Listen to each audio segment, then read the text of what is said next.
வணக்கம். இலங்கை செய்திகளுடன் நான் நிரோஷன். விரிவான செய்திகளுக்கு முன் தலைப்புச் செய்திகள்.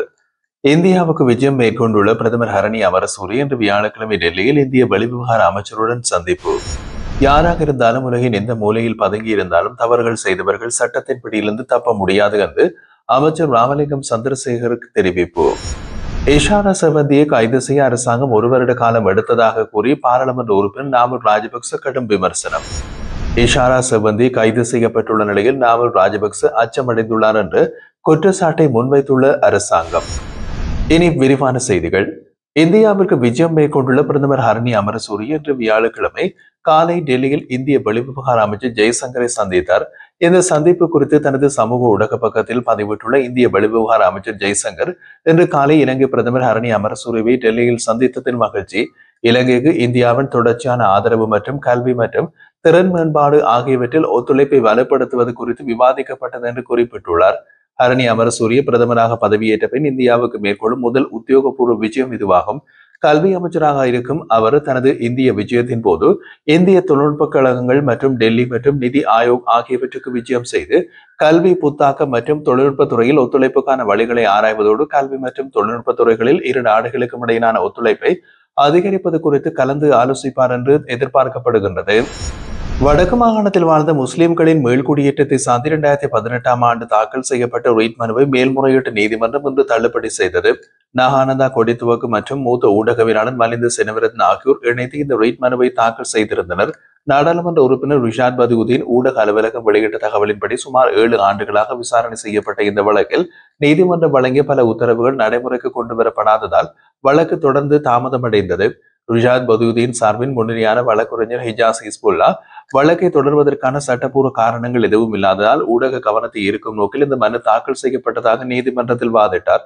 மேலும் மனுதாரர்கள் வழக்கை முறையாக முன்னெடுக்க தவறியதனால் மனுவை தள்ளுபடி செய்யுமாறும் கோரிக்கை விடுத்தார்.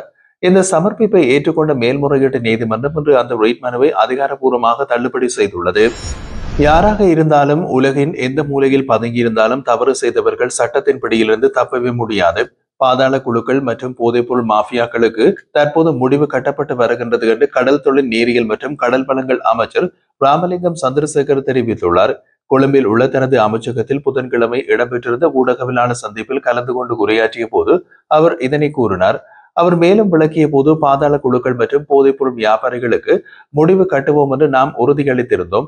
இதற்காக போலீசாருக்கு பாதுகாப்பு துறையினருக்கும் தேவையான வளங்களை வழங்கினோம். அவர்கள் தற்போது சிறப்பாக தமது கடமைகளை நிறைவேற்றி வருகின்றனர் என்றார்.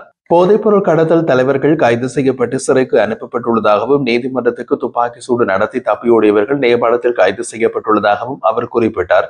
இத்தகைய கைதுகள் முன்னர் ஒருபோதும் இடம்பெறவில்லை என்றும் அவர் சுட்டிக்காட்டினார். முன்னர் துப்பாக்கி சூடு சம்பவங்கள் நிகழ்ந்த போது அரசாங்கம் அவற்றை கட்டுப்படுத்த முடியவில்லை என்றும் இஷாரா செவந்தி உள்ளிட்டவர்களை கைது செய்ய அரசாங்கத்திற்கு ஆற்றல் இல்லை என்றும் எதிரணிகள் விமர்சித்தனர். ஆனால் இன்று எந்த கொம்பனாக இருந்தாலும் சட்டத்தின் பிடியிலிருந்து தப்ப முடியாது என்பது நிரூபிக்கப்பட்டுள்ளது என்று அமைச்சர் சுட்டிக்காட்டினார். அவர் மேலும் தெரிவித்த போது முன்னாள் ஆட்சி காலங்களில் குற்றவாளிகள் அரசியல்வாதிகளால் பாதுகாக்கப்பட்டனர். ஆனால் எமது ஆட்சியில் குற்றவாளிகளுக்கு இடமில்லை. யார் தவறு செய்தாலும் அவர்கள் சட்டத்தின் முன் நிறுத்தப்படுவார்கள். மக்களின் சொத்துக்கள் கொள்ளையடித்தவர்களும் மோசடி செய்தவர்களும் சட்டத்தின் பிடியிலிருந்து தப்ப முடியாது. மத்திய வங்கி பிணைமுறை மோசடியில் ஈடுபட்ட அர்ஜுன மகேந்திரனுக்கும் சட்டம் பொருந்தும் என்றார். மாகாண சபை தேர்தலை தமிழ் கட்சிகள் எவ்வாறு ஒருங்கிணைந்து எதிர்கொள்வது என்பது தொடர்பாக இணைந்த வடக்கு கிழக்கு முன்னாள் முதலமைச்சர் வரதராஜ பெருமாள் தலைமையில் யாழ்ப்பாணத்தில் கட்சிகளுக்கு இடையிலான கூட்டம் புதன்கிழமை நடைபெற்றது. குறித்த கூட்டத்திற்கு தமிழ் மக்கள் கூட்டணிக்கு அழைப்பு விடுத்திருந்த போதும் அவர்கள் சமூகம் அளிக்கவில்லை என்றும் இலங்கையின் தமிழரசு கட்சியின் பதில் செயலாளர் M.A. சுமந்திரன் கூட்டத்திற்கு வருவதாக கூறிய நிலையில் இறுதி நேரத்தில் சுகவீனம் காரணமாக கூட்டத்திற்கு வருகை தர முடியவில்லை என்று அறிவித்து கூட்டத்தில் கலந்து கொள்ளவில்லை என்றும் தெரிவிக்கப்பட்டது. மாகாண சபை தேர்தல் அடுத்த வருடம் மார்ச் மாதம் அளவில் நடைபெறலாம் என்று எதிர்பார்க்கப்படும் நிலையில் வடமாகாண சபை தேர்தலை தமிழ் கட்சிகள் எவ்வாறு எதிர்கொள்வது என்பது தொடர்பாக ஆராயும் முகமாகவே இந்த கூட்டம் ஒழுங்கமைக்கப்பட்டதாகவும் சுமார் 2 மணி நேரம் கூட்டம் நடைபெற்றதாகவும் தெரிவிக்கப்பட்டது. குறித்த கூட்டத்தில் இளமக்கள் புரட்சிகர விடுதலை முன்னணியின் தலைவர் சுரேஷ் பிரேமச்சந்திரன், தமிழீழ மக்கள் விடுதலை கழகத்தின் தலைவர் தர்மலிங்கம் சித்தார்த்தன், தமிழீழ விடுதலை இயக்கத்தின் தலைவர் நாடாளுமன்ற உறுப்பினர் செல்வம் அடைக்கலநாதன், சமத்துவ கட்சியின் தலைவர் முருகேசு சந்திரகுமார், ஜனநாயக போராளிகள் கட்சியின் தலைவர் வேந்தன் உள்ளிட்டவர்களும் அவர்களின் பிரதிநிதிகளும் கலந்து கொண்டிருந்தனர்.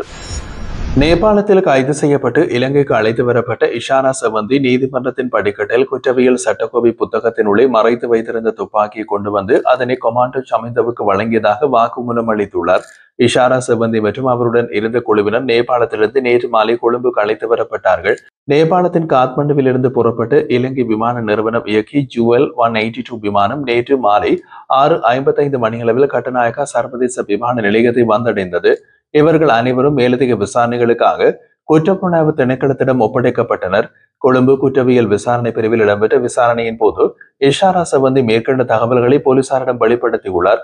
அவரது வாக்குமூலத்தின்படி துப்பாக்கியுடன் வந்த கொமாண்டோ ஷமிந்து அந்த ஆயுதத்தை இடுப்பில் செருக்கிக் கொண்டு தன்னுடன் சேர்ந்து நீதிமன்றத்துக்குள் நுழைந்து சட்டத்தரணிகள் அமரும் இருக்கையில் அமர்ந்திருந்தார்.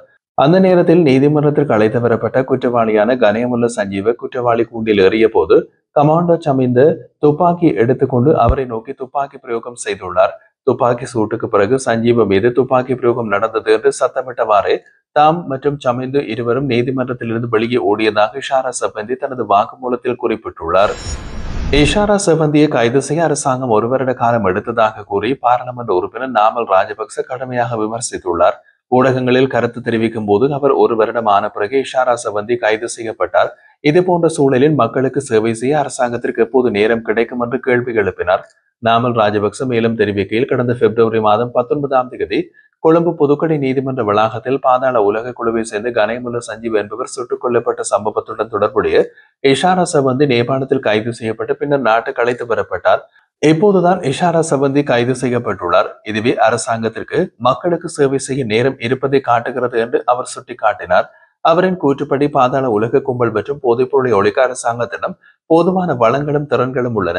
எனவே அதற்காக எதிர்க்கட்சியின் ஆதரவு தேவையில்லை என்று அவர் வலியுறுத்தினார். ஆனால் அரசாங்கம் தவறு செய்தால் அதை சுட்டிக்காட்ட நாங்கள் எப்போதும் தயாராக இருப்போம் என்றும் அரசாங்கத்தின் ஒவ்வொரு செயற்பாட்டுக்கும் பதிலளிக்க தயாராக உள்ளோம் என்றும் நாமல் ராஜபக்ச தெரிவித்துள்ளார். குற்ற செயல்களில் தொடர்புடையதாக கூறப்படும் இஷாரா செவந்தி கைது செய்யப்பட்டுள்ள நிலையில் நாமல் ராஜபக்ச அச்சமடைந்துள்ளார் என்ற குற்றச்சாட்டை அரசாங்கம் முன்வைத்துள்ளது. இருப்பினும் இஷாரா இதுவரை நாமல் குறித்து எந்த ஒரு தகவலையும் வெளியிடவில்லை என்பதால் அவர் அச்சமடைய வேண்டிய அவசியமில்லை என்று பிரதியமைச்சர் இரங்க குணசேகர தெரிவித்தார். இஷாரா தொடர்பான விசாரணைகள் தற்போது அரசாங்கம் மூலம் முன்னெடுக்கப்பட்டு வருவதாகவும் குற்றம் நிரூபிக்கப்பட்டவர்கள் கண்டிப்பாக தண்டிக்கப்படுவார்கள் என்றும் அவர் கூறினார்.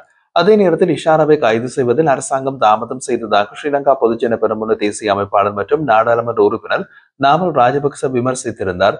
ஒரு நபரை கைது செய்ய அரசாங்கம் முழு 1 வருடம் எடுத்தது என்று அவர் குறிப்பிட்டு மக்களின் குறைகளை தீர்க்க இன்னமும் எவ்வளவு காலம் எடுக்கும் என்றும் கேள்வி எழுப்பியிருந்தார்.